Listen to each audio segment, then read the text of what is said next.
It gives me great pleasure to introduce Wictor from Tribal Rugs, who has worked with us for many, many years and travels to Iran regularly. He's going to tell you a little bit about his travels and his rugs. Over to you, Wictor. Thank you very much, Claire. And I must say it gives me great pleasure to come here today. It would be giving me greater pleasure, I think, to be able to talk to people directly and involve them directly with some of the weavings which we're going to tell you about. But this is as good as we can do at the moment, so I hope you enjoy it. Well, look, as Claire said, our speciality is Iran, and we started with the business 20 years ago, in the knowledge that good quality tribal and village rugs are still being made in Iran, and on the assumption that these rugs are there to be enjoyed, because we have a great deal of pleasure in travelling to Iran, seeking out interesting weavings and then showing them to our customers, and I hope to share a little bit of this with you today. So let's start by putting things into context, and we'll look at a map of Iran. Now, this particular map I would not recommend for navigation, but it gives you a little bit of an idea about the shape and the size of the country. Now, if you imagine the top left side, the white part is Iran, the top left side would be the northwest, the bottom right would be the southeast. That distance between the northwest of Iran and the southeast of Iran is twice the distance of Land's End to John O'Groats. So it gives you an idea of the scale of the country. Now, a little bit about the topography. If you were to look at it from the air, you would see that it's most of Iran is a plateau surrounded by mountains. So everywhere you travel in Iran, you always see blue mountains in the distance. Much of the plateau is taken up by two very inhospitable deserts called the Kavir Lut and the Dasht Kavir, and the rest of it is inhabited. But most of the population actually tends to live in the more mountainous regions around the edges. Now, a large part of the population of Iran is actually nomadic, and people often ask why this is the case. And it certainly isn't the case that the Iranian nomads simply are nomads because they don't know anything better, but rather because it's a response to a very specific set of geographical and climatic conditions. Most of Iran, as I said, is mountainous. It consists of valleys which are too hot in the summer and mountains which are too cold in the winter. Now, the staple of the Iranian economy for years and years was pasturage, sheep. And sheep which are native actually to Western Iran and Eastern Turkey. That's where wild sheep are still found, and that's where all the sheep we see in Europe actually originate. The sheep is naturally a migratory animal. It spends the winters in the valleys and the summers in the uplands. And what the Iranian nomads do is they follow these natural migratory movements of the animals. So it's not because they don't know any better, but simply this is the way they can guarantee maximum health and efficiency of their flocks. And in fact, there have been various attempts to settle nomads because governments don't like nomads very much. They find they're difficult to tax, they're difficult to draft into the army, they're difficult to educate, although that's changing. So they try to suppress the nomadic lifestyle and try to settle them in villages, and in fact what happens is the flocks suffer and die. So in fact a sort of modus vivendi has developed over the years, and tribalism and nomadic life is tolerated. Now, we should say a few words about nomads and tribes and what they actually mean, because we tend to use the terms fairly interchangeably. You can be a tribesman without being a nomad. You can't easily be a nomad without being a tribesman. Now, tribe means an organisation of people, and they're not necessarily related ethnically, which have federated or joined together to give themselves, to increase their bargaining power in terms of access to land and water and so on. So many of the Iranian tribes, the most important are the Qashqai and the Hamse in the south, they're actually artificial federations of different ethnic groups which have been brought together precisely for that purpose. And in fact, nowadays, as I said, nomadic life is tolerated by the Iranian government, and the tribes all have their representatives in the Majlis, the Iranian parliament.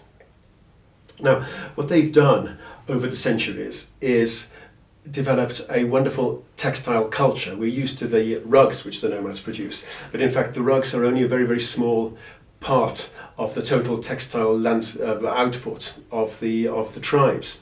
Now, if you imagine, if you're a tribesman, you have to pack everything up every evening or every few evenings, pack it onto mules, camels and donkeys, and it will, they don't have much use for hard furnishings. In fact, hard furnishings are difficult to transport. So everything tends to be textile. So it's a textile culture. And so you have a huge variety of different bags, which are actually used for the transport of these items. And we'll talk a little bit about them in due course. The first thing we should talk about, though, actually, is the tent itself. And I should have a sample of a piece of tent fabric here. In fact, here it is, and this is the basic material out of which most of the Iranian nomadic tents are made, and the same applies also to the Bedouin tents in Arab countries and so on. And the material used is actually goat hair. Now, it has various properties. If you feel it, and this is where I've normally passed it around to the audience, it feels rough, a little bit like nylon, and if you hold it up, you can actually see, and I don't know if we can see clearly, but it actually will let through a little bit of light. Now, what it does is it lets through a very diffused light into the interior of the tent. It lets through breezes, but it actually blocks the heat of the sun. And this is really quite interesting. So it's always a few degrees cooler inside the tent than it is outside. And this makes it actually very, very pleasant. Now, it has other properties. It very slightly shrinks when it rains.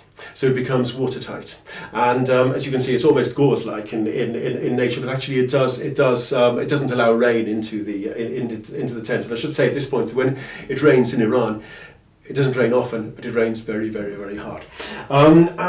Yes, and tents made out of this fabric actually have been used, summer and winter by the nomads. And the only difference in the winter tent is they give it the roof a slight apex, so that snow and rain can more easily be shed.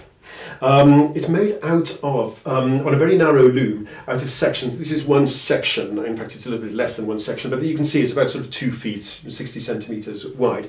Made in a long strip, and the strip is then cut up and sewn together, and that's how that's how it works. And nothing really has proven an effective substitute for the goat hair tents. I mentioned something earlier about education, because now the Iranian nomads are all educated.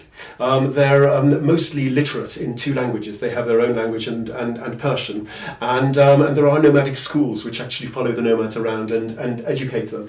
And a young man, instead of or as part of his military service, can actually choose to travel with the nomads and teach the children. And what's quite interesting is the take-up on that offer is very, very low, which shows that nomadic life is hard. It's something which a lot of city-dwelling Iranians remember with nostalgia. 100 years ago, a full third of the Iranian population was nomadic, and now the proportion is much, much lower. It's about 5% or even less. But they do look back nostalgically to the nomads and their carefree, relatively speaking, existence in harmony with nature. But it is hard, there's no question. And there's nothing more poignant sometimes than coming across a little sort of cemetery, which you find in the Iranian mountains, where and you see a lot of little graves as well, which is very, very sad, and a reflection on the difficult conditions. So, as I said, so this is the basis, the basic textile which the nomads use, and we'll talk a little bit about their the other things they make. Now, the most important of these are the various different bags, and the most prominent of these is what they call the mafrash, and I'll hold it up here. I don't know if you can see it. If we can see it clearly, the mafrash is used simultaneously as a suitcase and as a wardrobe. Now, you've got to imagine the whole wealth of the nomads, the whole material wealth, is actually contained in these bags, and what normally happens when the nomads are travelling, they're strapped one on either side of a pack animal, and when the tent is pitched, then they're put against the back wall of the tent. But actually, while they're against the back wall, they are then covered by a kilim. The idea is not to show people your wealth. That's thought to attract the evil eye. So in fact, the wealth isn't always immediately in evidence. But yeah, so this is the mafresh, and as you can see, this one's a little bit the worse for wear. It's had a bit of patching here. They have beautiful handles and straps, which you can see just here. And these straps are actually put on by professional saddle makers in Shiraz. So the nomads weave the fabric, which is woven in 3 parts basically. There's the strip forming the sides and the base, and then 2 more panels forming the ends. So this is the basic bag, and they have lots of other different types of bags which they will use. One of which is this, which is a grain bag. And this particular one has been also made in goat hair, undyed goat hair in fact. So you can see that this very graphic pattern is natural black and white goat wool. A beautiful bit of braiding around the edges. And it actually shows the great care which they must take for something which is very utilitarian. They still take great care. You know, they won't. What they do actually, and I'll talk a little bit later about their diet and their and meal times and so on.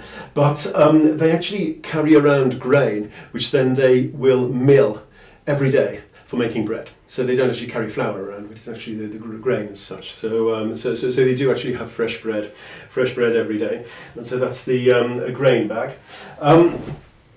Another type of bag, which is very, very often, which is actually quite well known, is this type of bag, which is called the khorjin. And the khorjin basically is a double saddle bag. So this goes over the back of the of the saddle, and there's a security feature to it. Basically, these loops, which again are goat hair, because goat hair is tough, can be pulled through these slits and then threaded through each other, and sometimes even fastened with a padlock. This is a nice example because of it shows 3 different types of weaving technique. You have a plain kilim at the back, with a little bit of sort of jijim work, and then you have what's called sumac embroidery, or rather sumac weaving, which is not embroidery, although it looks like it's at the front, and then also a little bit of pile work at the bottom. This pile work is quite interesting because people often ask, why rugs? Why pile weaving? And in fact, it's very possible that the use of pile on fabrics like this, on bags like this, predates the use of pile in rugs, because of course the pile prevents, it rather slows down wear. So there's a little bit, the most vulnerable point, which is the angles and the edge of the bag. The pile actually stops the bag wearing and the contents getting lost. So it's actually very, very important. And here possibly we get back to one of the most primitive types of weaving. Other bags which we can show you. A couple of single bags, these sometimes called chante or torba. And again, you can see the different types of pattern used. And sometimes you'll find these inside a tent, and you look inside and there's toothpaste and toothbrushes or hair brushes, So they're all used for very, very, very practical purposes. And it raises another question, that is, people often ask, well, why the sheer variety of different patterns? And the answer is probably the following. The reason they have different patterns is so that they can very quickly identify what's where. If you're pitching camp and it's late at night, you want to know where the children's clothes are, you want to know where the bedding is, and if you remember which particular bag you put it into, it's easier to identify. So there's a practical reason for all these different patterns as well. Another well-known type of bag, this is an old and rather battered one, is this, which in Persian is called namakdan, which is a salt bag. Now, I've never seen one of these with salt in it. So, but I know you don't really see them in use very much. But the idea is, salt, of course, is a precious commodity for the nomads. It's precious, it's used in cooking, but of course, it's also needed for animals. And the idea is that if there's something like this were to fall over, then the contents would be the loss of the contents would be minimalised. And here again, an absolutely beautiful sort of technique, and I might bring it a little bit closer to the camera so you can see it. So you can see it clearly, and you can see here also the inevitable wear which occurs at the corners. And if they put a little bit of pile here, then that would have prolonged the life of the bag. So there we are. So that's a little bit about the various different types of bags they use.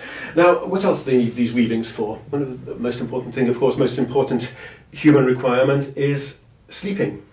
And I've got a couple of interesting weavings here. This particular rug, which is very, very, very interesting. Now, every time I unroll this, I lose a little bit of fibre. So it'll probably lose a little bit more now. But this is called tulu, and this is actually Turkish. And it's a very loosely woven rug with very, very long pile. And the idea is this is used for bedding. So it can either be used as a mattress to sleep on, or it can be used as a quilt. Very, very hard to find these nowadays. And you can see that there is a sort of pattern to it. In fact, the pattern, if anything, is more clearly seen on the back. You can see the for every row of knots, there are several rows of wefts, but you can see that there is a pattern developed. It's sort of a lozenge shapes. You can see it much more clearly from the back than from the front. So that's bedding. Now, of course, the bed itself is one thing, but it also needs cushions. And this is a beautiful little cushion. This is actually woven by the Kashkai, and what it is, the Kashkai, of course, are the most important of the Iranian nomadic tribes and the most prominent in terms of their weaving. And this is a miniature kilim, which has been woven about sort of 2 feet square, shall we say, and then sewn together to form to form a cushion. And again, somebody else, probably saddle makers, will have put the leather trimmings on at the end. But in fact, it's very, very finely woven, and it's woven with silk. Now again, I'll bring this up so you can see it. But the warps here are silk, and a piece like this was a piece woven with some prestige and probably woven by a girl for her dowry.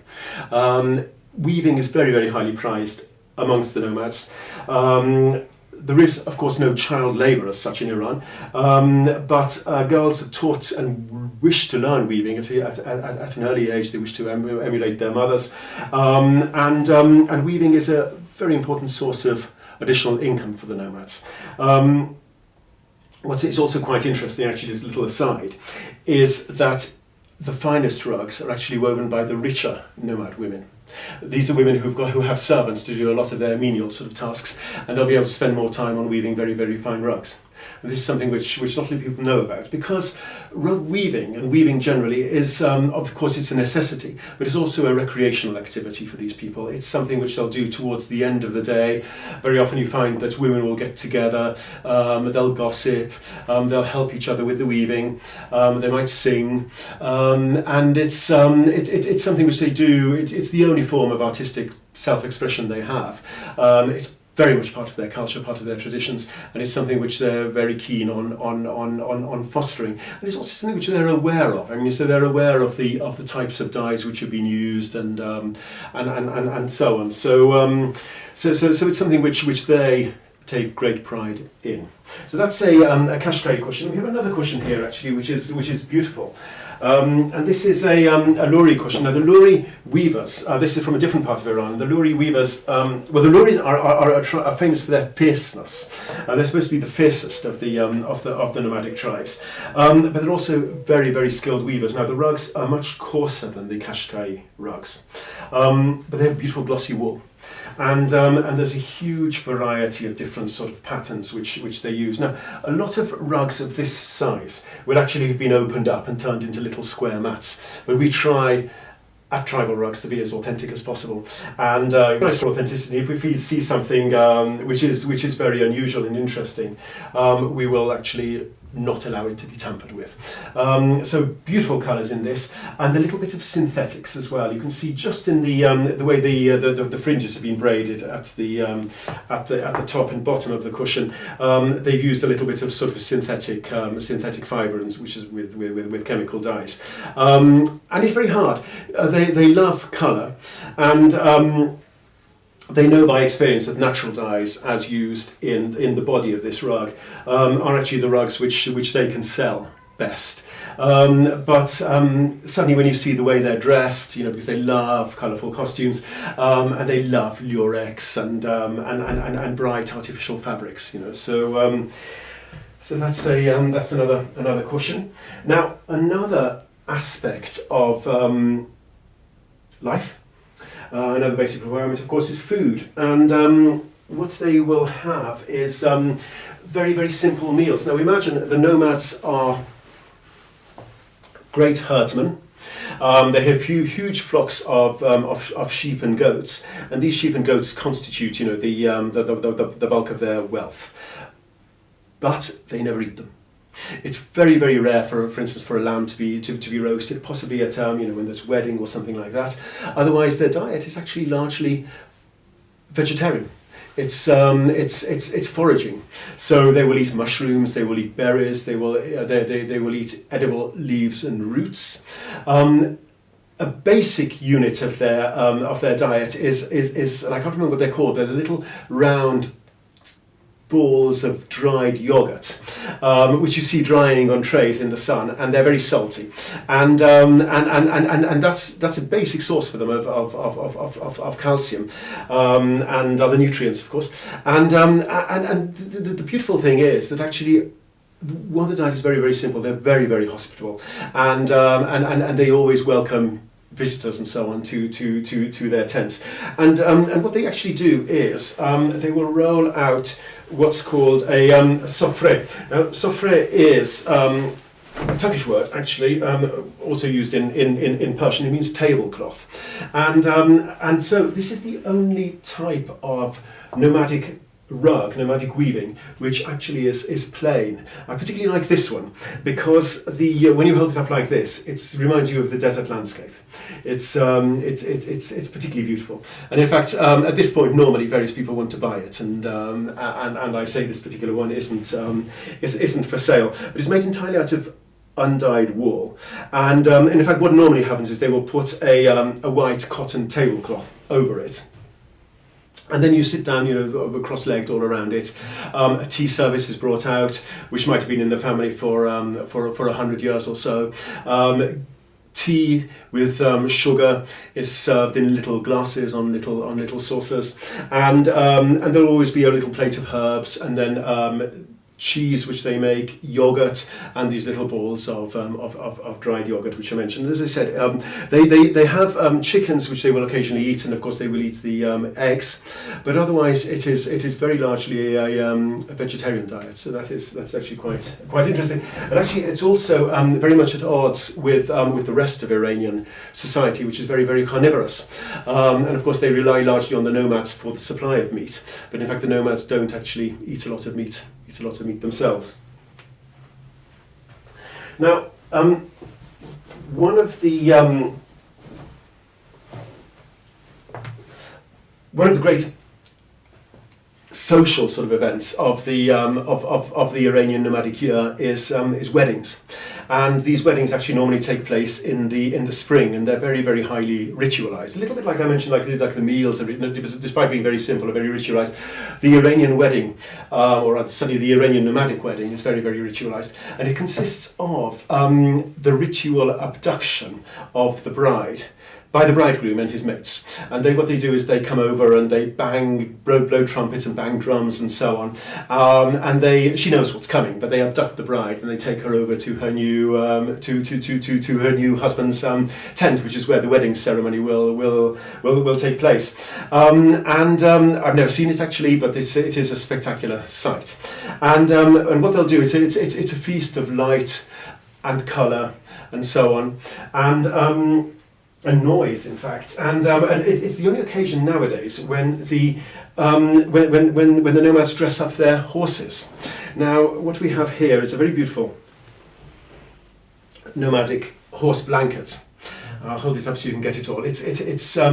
There's a lion in it, and you can see again it's been woven in two parts, and just in the middle of the lion you can see the joint between the two parts, and the lion is a little bit like Picasso would have drawn a lion, so you can see that the two eyes are both on one side of the head, and as I said, it's used by the as part of the wedding celebration. What happens is it's actually thrown over the back of the horse, sort of like this, and then these parts, these flaps are fastened under the horse's neck, and it gives you a little idea about as I said, the feast of colour and noise which the Iranian nomadic wedding will consist of. And in fact, there is at one point, let me try to find it. Yes, there's a little picture just at this corner of the of the bride and groom, just to remind you of the purpose.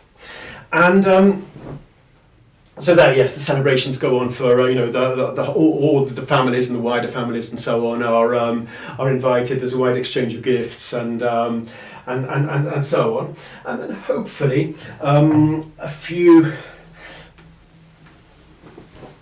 months down the line, there'll be a sort of happier event, which is the birth of a child, and for this occasion, the girl will have woven a cradle, and there we are. This is the cradle. Again, these very often, before we can capture them, all the little tassels are sort of cut off and they're sold as rugs. So we're quite lucky to be able to find this one. At this point, normally I ask for a volunteer, because what we need is to show you how it's sort of stretched between the tent poles, and there we are. So it forms a little hammock effectively for the for the baby, and the little tassels also sort of keep flies and so on away. And the mother might be sort of weaving her rug, and she'll give a little sort of push to the hammock every so often. You've got to imagine the little sort of the cotton mattress inside and little sheets and so on. It's actually a charming sight. And as I said, this is it's quite unusual to find one of these intact. So there we are. There's a little introduction to tribal life and some of the weavings. And normally the last of these items which I sort of bring out is this, and this is the puzzle item which I hold up, and I'd pass it around and invite people to guess what it is.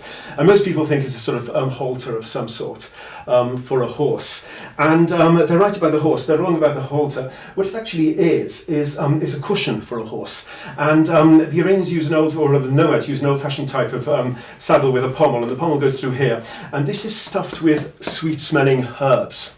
And as he rides, he releases a little bit the perfume from these herbs, and it becomes a sort of total immersive experience.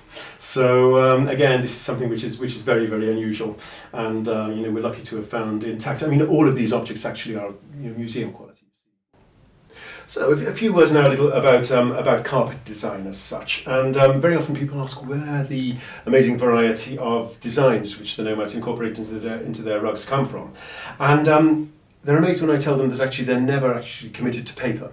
So in other words, in many parts of Iran and other carpet weaving countries, people work out the designs on graph paper. Each square represents a knot. The nomads carry them all in their heads, and sometimes as a practice, they'll make a sampler like this, and the sampler is called vagire. And what you've got here is a fragment of a medallion. So the central part of that'll be the central part of the medallion. A fragment of the, of the edges of the carpet. It's the other way around. This is actually a horse's head, which is a very frequent design in Qashqai carpets. In fact, it's incorporated, but we can't see it in the rug I'm standing on.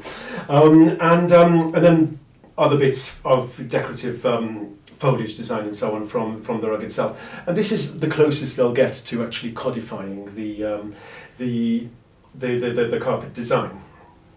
And sometimes the designs have much wilder origins altogether. And I hold this piece up, which is quite remarkable. Now, I would say this is the type of design which we would never ever normally buy, but it's quite interesting because it gives you an insight into the origin of designs. Now, I'll hold this up. I don't know if you can see the lady's head quite clearly. Her name is Shahrazad, and this design actually originates on a tin of tea. And it's a famous brand of Iranian tea. I wanted to get a can of it to show you a tin, I should say, to show you the design. And all I could get is this. This is the post-Islamic Revolution version, where she's dressed in a hijab. So she's no longer has the elaborate sort of Persian headdress. Shahrazad, of course, is the princess who narrated the 1001 Nights, and it's it introduces an element a little bit of exoticism. And what's quite interesting interesting in this, not only is faces are very, very, very difficult to do in carpets. It's very, very hard to get the angle right, and no weaver really, no nomadic weaver can ever do it properly. But the other thing to point out is the colours. Now, as I said, this sort of rug we would never normally buy for our stock. There are some very, very bad colours in it, such as this pink colour, which is a synthetic dye. The blue here is synthetic. The green is nearly always synthetic because it's a very hard dye to obtain with natural dyes. So what we'd have to do if we were to buy a rug with these colours, we wouldn't reject it out of hand if the design is good, but if we need to go into the sun, what we'll do is simulate the natural aging process of the rug and the softening and patinization of the colours by exposing it to the sun. So we'll do that over the course of the Iranian summer. And the other thing which you can see is the condition of the fringes, both at the top and bottom. This is something which does need to be tidied up. Here they've been left deliberately untidy to show you what we're up against. Yes, so it gives you a good illustration of the sort of treatment which a rug has to receive before it can be actually presented to our customers and to yourselves, the public. So thank you very much.